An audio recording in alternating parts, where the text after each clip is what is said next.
The story of Ghislaine Maxwell's arrest is riddled with mystery, contradictions, and unanswered questions, especially when considering the international implications and her high-level connections.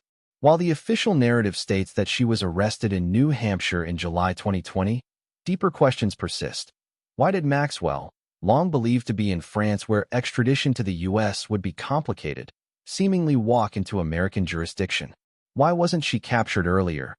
And who orchestrated her sudden return? This essay will explore a speculative but plausible theory rooted in geopolitics, intelligence operations, and the strategic interests of U.S. authorities, especially under the Trump administration.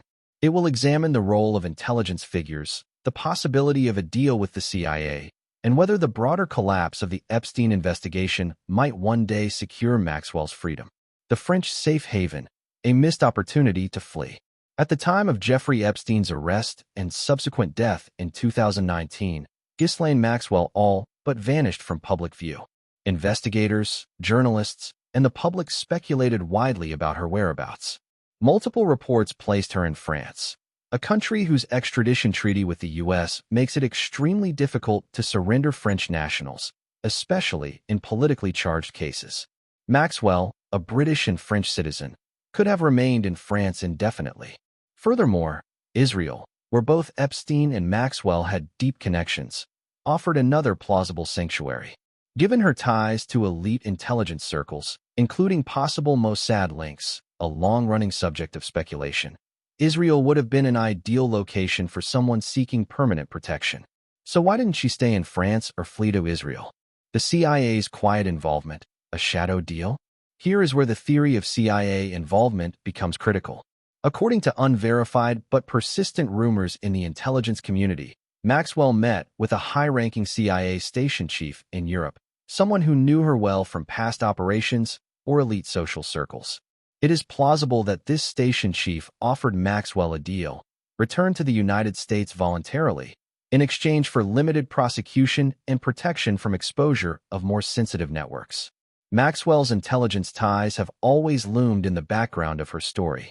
Her father, Robert Maxwell, was widely believed to have worked with both Israeli and Soviet intelligence. Some reports even suggest he was a double or triple agent. Ghislaine, moving in global elite circles, would have been a valuable asset to intelligence services, someone who knew too much about too many people.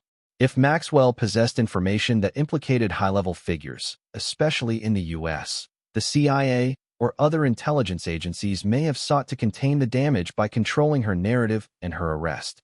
This theory suggests that her return to the U.S. was not a mistake or a miscalculation, but a calculated move brokered through intelligence intermediaries. The Epstein case collapse and Trump's DOJ. During the Trump administration, Attorney General William Barr oversaw the DOJ during a critical window when the Epstein case could have been revived. But Epstein's death under suspicious circumstances, the slow pace of further indictments, and the lack of investigation into Epstein's powerful network led many to accuse Trump's DOJ of a cover-up or, at the very least, a decision to deprioritize the case. If the Epstein investigation was being deliberately killed or sidelined by the justice system, Maxwell may have been told, either by her intelligence contacts or intermediaries, that she would serve only a token sentence. Her arrest could then be portrayed as a symbolic gesture to placate public outrage while keeping deeper secrets buried. The deal may have included limited charges to avoid implicating others, a carefully scripted trial, ongoing protection in prison, or potentially release under a different identity. Why Maxwell agreed? Maxwell may have calculated that her best chance of survival, both physically and legally, was to cooperate with intelligence handlers rather than remain a fugitive. Staying in France might have eventually led to international pressure and exposure. Going to Israel could have triggered its own kind of political blowback. But cooperating with the CIA and DOJ could allow her to negotiate the terms of her legal exposure while protecting herself from enemies in higher places. She may have feared assassination more than prosecution. And if she was promised eventual leniency or clemency, it would explain her otherwise baffling choice to return to the U.S., where she faced serious federal charges. The future. Could Maxwell walk free? As of 2025, Maxwell is serving a 20-year sentence for sex trafficking of minors. But legal outcomes in such politically volatile cases are often reversible.